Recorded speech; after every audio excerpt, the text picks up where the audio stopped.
ஒரு சிறிய கிராமத்தில் அருண் என்ற இளைஞன் வாழ்ந்து கொண்டிருந்தான். அவனுடைய வாழ்க்கை முழுவதும் தோல்வி, கவலை, நம்பிக்கையின்மை நிறைந்திருந்தது.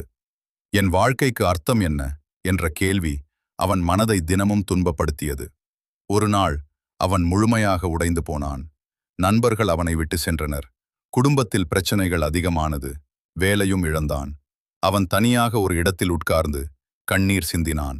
அந்த இருள் நிறைந்த நேரத்தில் திடீரென ஒரு மென்மையான குரல் அவன் இதயத்தில் ஒலித்தது. நான் உன்னுடன் இருக்கிறேன்.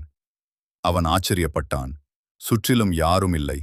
ஆனால் அந்த குரல் மீண்டும் சொன்னது, பயப்படாதே, நான் உன்னை ஒருபோதும் விட்டுவிட மாட்டேன். அது இயேசுவின் அன்பான குரல்.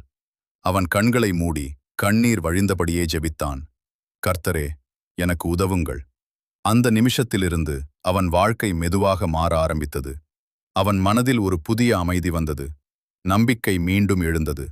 மூடிய கதவுகள் திறக்க ஆரம்பித்தது.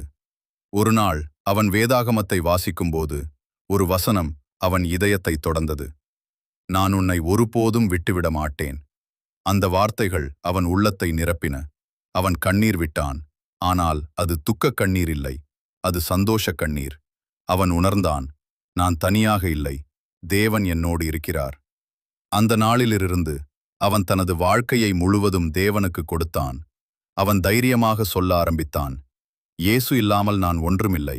அவரோடு இருந்தால் நான் எல்லாவற்றையும் ஜெயிக்க முடியும். நீங்கள் இப்போது எப்படிப்பட்ட நிலையில் இருந்தாலும் இயேசு உங்களை விட்டுவிட மாட்டார்.